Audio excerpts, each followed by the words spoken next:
strange mystery of Dyatlov Pass.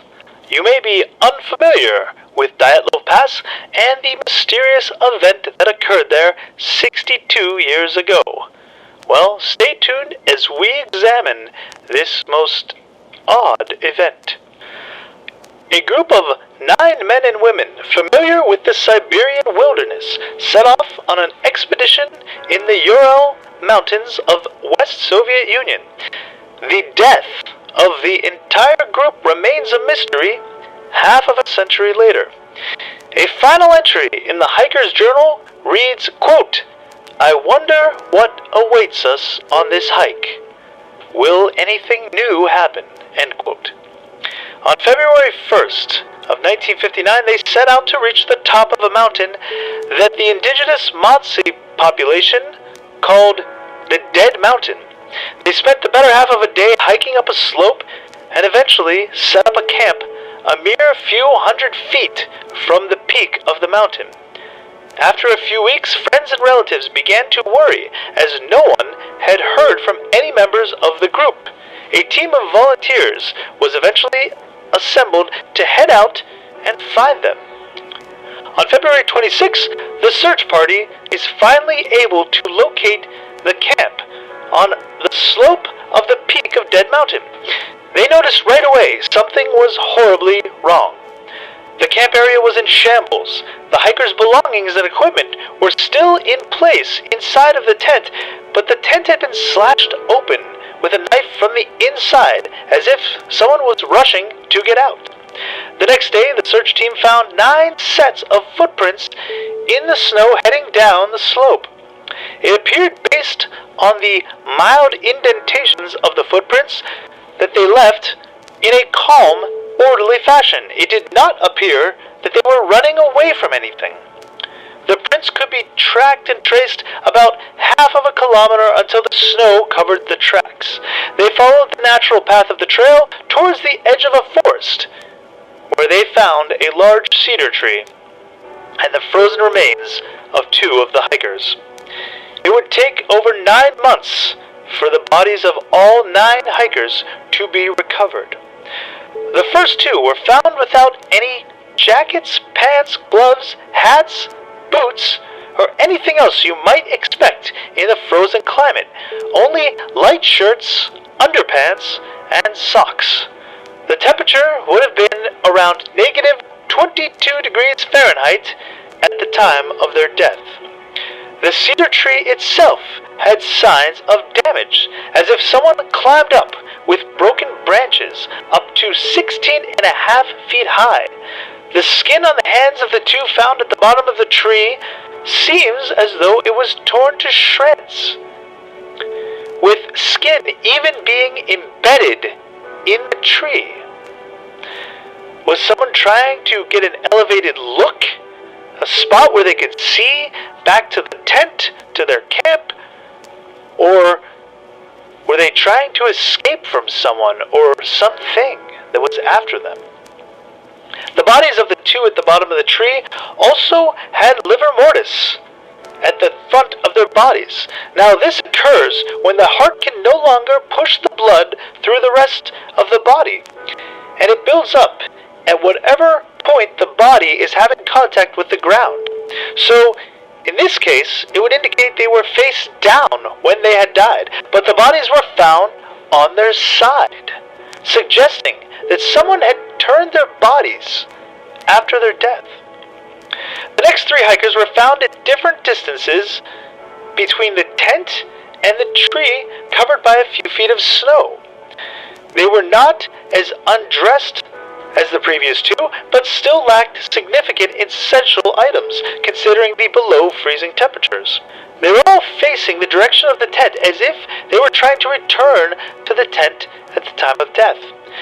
While some of them sustained minor injuries, all 5 of these hikers died of hypothermia, with one having a slight fracture of the skull. Now the last 4 hikers were the most troubling of the group. They were found at the bottom of a ravine covered by 9 inches of snow. They were found 246 feet from the tree of of the first two hikers in the opposite direction of the tent.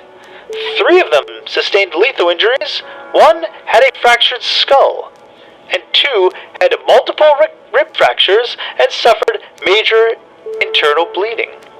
The medical examiner thought the injuries had been from a fall and compared it to being hit by a car or being in a car crash. They were believed to have survived longer than the other hikers. They had part of the clothing from the hikers that had died wrapped around their bodies. They seemed to have built a little shelter and hunkered down in place underneath this ravine. The injuries had all been sustained while they were alive, and it was determined that they could not have been caused by another human. 2 had been found with their eyes removed, just empty sockets, and 1 of the women had a missing tongue. The last of the 4 had a broken nose and a deformed neck, but died of hypothermia. Another element that may have been even more mysterious is that 3 articles of clothing were found to be radioactive. The official report read that the cause of death was an unknown, quote, unknown compelling force which the hikers were unable to overcome, end quote. Other abnormalities were that during the funeral, friends and family members had stated that the skin of them, the hikers, was orange in color and their hair had turned completely gray. The case was abruptly closed and then classified, and they weren't released or declassified until 1991. The official story now states that it is believed that it was an avalanche that was the cause of the incident, and it had caused them to cut their way out of the tent and head for shelter. After being huddled together, some of them tried to make their way back up to the tent, but died of hypothermia along the way. The 3 that sustained major injuries had been hit by falling wall of snow and pushed them into the ravine several feet down. The families of the victims don't accept this answer and say several details do not add up. There was also no sign of an avalanche having occurred in the area. No debris in the area that you'd expect that you would find in an avalanche. The tent was not crushed or swept away either.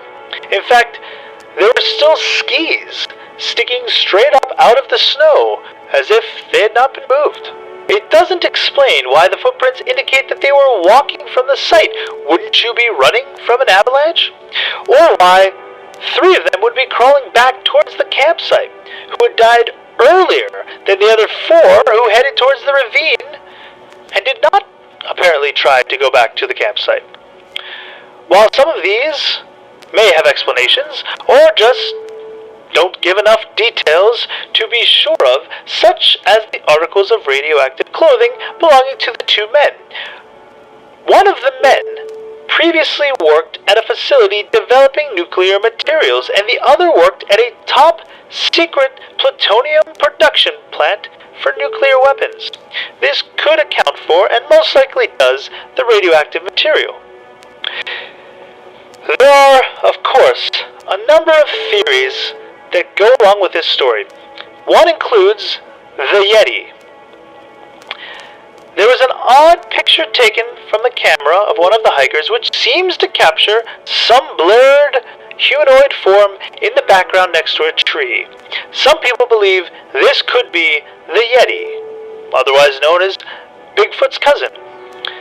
But it is unclear what the object is, and is most likely either one of the hikers or one of the indigenous Masi people that are of the area. The Masi people are also one of the theories. The theory goes that the Masi people might have tried to hunt them down and kill them for being on part of their sacred land. But it turns out that they were not actually near their sacred land. They were in an area that was far away from the part of the mountain that the Masi people consider sacred. Now it is known that to get ready for a hunt, the Masi people do ingest a psychoactive mushroom. So it is perhaps plausible that they could have, in their otherworldly state mistaken the campers for animals or others and went after them and tried to hunt them. But to discount the Yeti theory and this theory, there are no other tracks in the snow indicating that there was nothing else that was around them. They seem to apparently be alone, at least as far as anything on the ground is concerned. Soviet government cover-up is another theory. The theory goes that they were testing mines being floated down to Earth on a parachute and accidentally killed the hikers and had to set it up and set the stage up to make it look like it was an accidental death and not blow their cover. Some people report that the tent does not look quite right, that these experienced hikers would not have made mistakes when setting up the tent. I have not noticed such details myself, but there are some that believe this. Going hand in hand with this, a spy operation is another theory that involved members of the team who were supposed to meet members of the CIA and spy on them and take footage and pictures of their base, but the CIA killed them first before they got to do it. It seems the equipment that they were carrying with them included a lot of advanced photography equipment, which would be weird to carry on a normal hike in such treacherous terrain. This is a Category 3, Russia labels it as, is one of the most treacherous hikes you can attempt. You would think that they'd want to keep the load as light as possible, yet they had all this camera equipment. It also makes sense, this theory, because there are two of the members who did work in some sort of government facility that had dealings with plutonium and radioactive material. One was supposedly working at a top-secret plutonium production plant for nuclear weapons. So it could go to lend some sort of credence to this theory. This brings us to the UFO theory. At the time of the disappearances, numerous sources reported seeing UFOs in the way of orange orbs of light floating, shooting back and forth, zipping across the skies above the area. These include 3 soldiers and 2 different hiking groups. Some witnesses also claim that the indigenous Maasai population, as well as a group of geologists, had told them that they had seen fireballs in the sky at the time of the incident. The very last photo taken by the hikers before their death was of what seems to be a strange light source taken in the middle of the night, but it's fuzzy and it's hard to make out for sure what they were taking a picture of. But why would they have taken a picture, such a strange shot, unless they were trying to capture something that they found odd or interesting? This could go to explain the missing tongue and the eyeballs, which is seen routinely in cattle mutilations and some human mutilations that are associated with the UFO abduction stories. Another oddity is that there are only 4 of the 10 canisters of film that they recovered. There are 6 missing canisters of film. Where did these go? Who has them and why? Are they still missing in the snow, in the landscape after 60-odd years? Or were they confiscated? Did someone or something take them? As of recently, a new theory has come about, and this is the smoke in the tent theory, the smoking tent. The theory goes like this. They had some sort of stove that we know of from pictures inside the tent with an exhaust pipe heading to the outside. The theory is that something happened with this exhaust pipe, and it started to fill the tent with smoke. In a rush to get out because of possibilities of not being able to breathe, they cut their way out, they cut some vents in the top, and escaped the tent. Once they were outside, they were not in immediate danger, having been freed from the tent, but now they were outside in sub-zero temperatures without clothing, and they did not want to go back into the tent because they thought it might be catching on fire. So they took off down the slope towards the woods to find better shelter where they would build a campfire. 2 of them went up the tree to try to get a better view to see if it was safe to go back to the tent or if it had caught on fire, while eventually 3 of them decided they would take their chances heading back, where they had eventually died of hypothermia. The 2 stayed by the fire and died there, while the other 4 started collecting clothing from their deceased friends and headed up to the ravine to try to find a better area for shelter. At some point, the ones at the ravine tried to climb out to move to some place that's unknown, where an avalanche was triggered, pushing them off the ledge back down into the ravine, causing the broken ribs and the crushed skull where they had fallen and covered with snow until they died. While this seems to make the most sense, there are still questions as to why the orange skin on the bodies. Why was the hair all gray? Why were there 6 missing reels of film? And why were the eyeballs and tongue missing? The eyeballs have been chalked up to decomposition, which could be a reasonable answer, but the tongue has yet to find a satisfying answer. If she had bit down and cut her tongue off from the force of the avalanche, there would be a sign. It would be in her mouth. She would have swallowed it. She would have choked on it. But the tongue had never been recovered.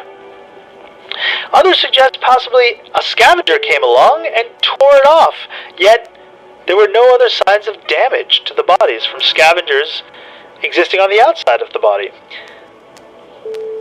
The pile of extra clothes was discovered next to their temporary shelter, but had been unused. They had never put it on in such frigid temperatures. Why would they have not put on more clothing to add more layers? The bodies were also all found outside of their little makeshift shelter, not on the inside. With such conditions, why were they not hunkered down in place? Was this a supernatural Yeti attack? Could it have been the indigenous people mistaking them from animals and hunting them? It doesn't seem likely, as there are no external injuries other than the missing eyes. All the other injuries were internal bleeding, ribs broken, nothing on the outside, no other tracks in the area. Could this have been some odd avalanche, some wind pressure?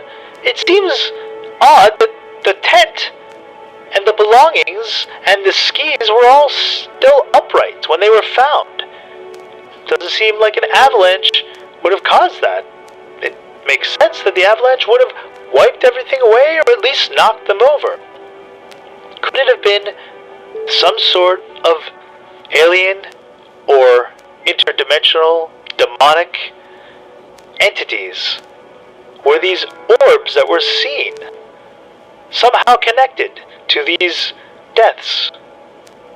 Whatever the case is, this mysterious incident we may never know, as those that lived through it are now as silent as the falling snow. We thank you for watching.